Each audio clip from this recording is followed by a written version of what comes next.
안녕하세요. 다정한 라디오의 마인디입니다.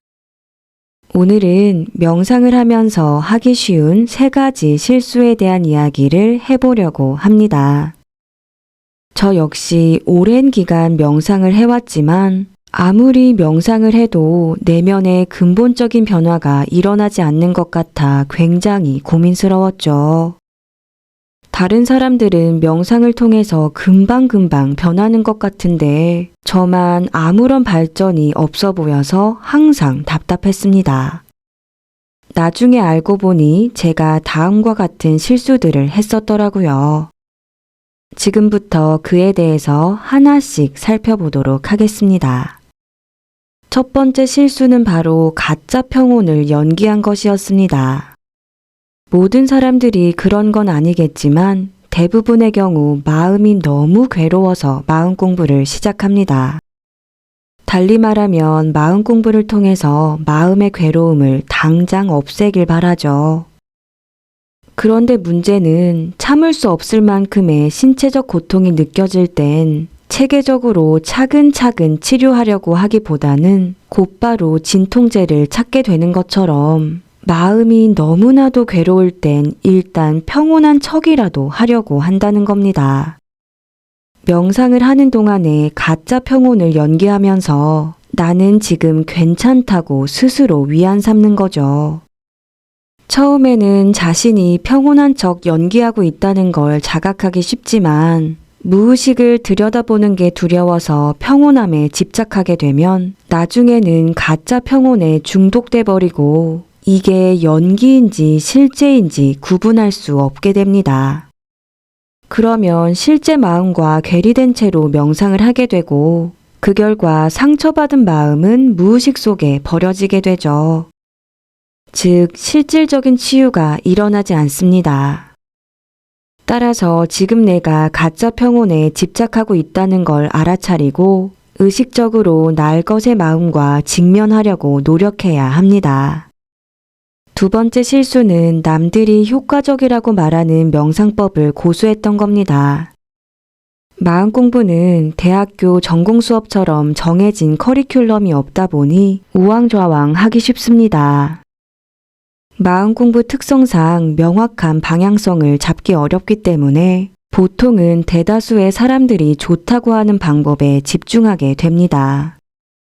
인간은 대세를 따라갈 때 심리적인 안정감을 느끼는 특성이 있어서 나에게 맞는 명상법보다는 남들이 효과를 봤다는 명상법을 붙잡으려고 합니다. 아무리 해봐도 별 변화가 일어나지 않는데도 명상법을 바꾸려고 하기보다는 자신의 부족함을 탓하며 스스로를 깎아내리곤 하죠. 저 사람은 A라는 명상법을 통해서 2주 만에 현실을 변화시켰다던데 나는 왜 이렇게 제자리 걸음일까? 난 역시 뭘 하든 잘 못하는 사람이야 라면서 말입니다. 하지만 사람의 체질에 따라서 몸에 좋은 영향을 주는 음식이 다르듯이 각자의 무의식 상태와 기질에 따라서 내면 치유에 도움이 되는 명상법이 다릅니다. 누군가에게는 가만히 앉아서 명상하는 것보다 요가 수행을 곁들이는 게 더 좋을 수도 있고 또 다른 누군가에게는 차분하게 내면을 들여다보면서 억눌렸던 감정을 풀어놓는 게 더 좋을 수도 있는 거죠. 서울에서 부산까지 가는 방법은 자동차, 고속버스, KTX, 비행기 등 여러 가지가 있는 것처럼 내면의 괴로움에서 내면의 평온까지 도달하는 방법은 무궁무진합니다. 그러니 남들의 의견을 참고는 하시되 나 자신에게 꼭 맞는 명상법을 찾아가셨으면 좋겠습니다. 마지막으로 3번째 실수는 명상과 현실을 구분해서 생각했다는 겁니다.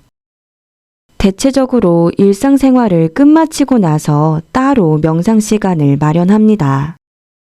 저 또한 잠들기 전에 1~2시간씩 명상하는 루틴을 만들어 놓고 엄청 만족했었죠. 그런데 이런 식으로 명상을 하게 되면 내 인생에 결정적인 영향을 미치는 에고를 끄집어내기가 어려워집니다.